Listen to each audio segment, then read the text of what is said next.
ഇതുപോലെ പൊള്ളിച്ച് വരുന്ന നല്ല സോഫ്റ്റ് ആയിട്ടുള്ള ചപ്പാത്തിയുടെ മാവ് എങ്ങനെ ഉണ്ടാക്കുന്നതെന്ന് പറഞ്ഞു തരട്ടെ. അതിന് വേണ്ടിയിട്ട് ആദ്യം നമ്മൾ 1 കപ്പ് വെള്ളം എടുക്കുക. 1 കപ്പ് വെള്ളത്തിലേക്ക് ആവശ്യത്തിനുള്ള ഉപ്പ് ഇട്ട് കൊടുത്തതിന് ശേഷം അതിനകത്ത് നമ്മൾ ഏത് മാവ് വെച്ചിട്ടാണോ ചപ്പാത്തി ഉണ്ടാക്കുന്നത് ആ മാവ് തന്നെ 2 ടേബിൾ സ്പൂൺ ഇട്ട് കൊടുക്കുക കേട്ടോ. എന്നിട്ട് അതിലേക്ക് 1 ടേബിൾ സ്പൂൺ ഓയിൽ, ഏത് കുക്കിംഗ് ഓയിലാണോ അതും കൂടെ ഒഴിച്ചു കൊടുക്കുക. എന്നിട്ട് നല്ല രീതിയിൽ ഇങ്ങനെ മിക്സ് ചെയ്തിട്ട് അടുപ്പിൽ വെച്ചൊന്ന് ചെറുതായിട്ട് തിള വരുന്ന സമയത്ത് നമ്മൾ 1 കപ്പ് വെള്ളമാണെങ്കിൽ 1 കപ്പ് മാവ് അതിലേക്കിട്ട് നല്ല രീതിയിൽ മിക്സ് ചെയ്തെടുക്കുക കേട്ടോ. അത് കഴിഞ്ഞിട്ട് നല്ല രീതിയിലൊന്ന് കുഴച്ചെടുക്കണം. എത്ര നല്ല രീതിയിൽ കുഴയ്ക്കുന്നോ അത്രയും സോഫ്റ്റ് ആയിരിക്കും കേട്ടോ ചപ്പാത്തി.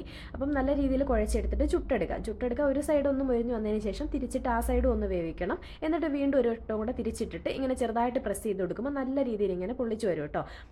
അപ്പോൾ ഹിനാക്കുട്ടൻ എന്നും ചപ്പാത്തി ഉണ്ടാക്കുന്ന ദിവസം അവളെ മാവ് അവൾക്ക് കൊടുക്കണം. അപ്പോൾ അവൾക്കുള്ള രീതിയിലുള്ള ഷേപ്പിലൊക്കെ ഇങ്ങനെ പരത്തിയെടുക്കും കേട്ടോ. അപ്പോൾ ഇന്ന് ഞാൻ വിചാരിച്ചു കുറച്ച് എളുപ്പമായിരിക്കും എന്ന് വിചാരിച്ചു. പക്ഷേ എല്ലാ കാര്യങ്ങളും അത്ര വിചാരിച്ച പോലെ സിമ്പിൾ അല്ല കേട്ടോ. ഇന്ന് പോവാണെന്ന് വിചാരിച്ച് ഞാൻ സമാധാനിച്ചിരിക്കുമ്പോഴാണ് ഇടുത്തി പോലെ ഈ സാധനം വരുന്നത്. ഒരു 10-20 കുഞ്ഞു കുഞ്ഞു ചപ്പാത്തി അതൊക്കെ ചുട്ടെടുത്തിട്ട് പിന്നെ അവൾ ആദ്യമേ തന്നെ കഴിച്ചു.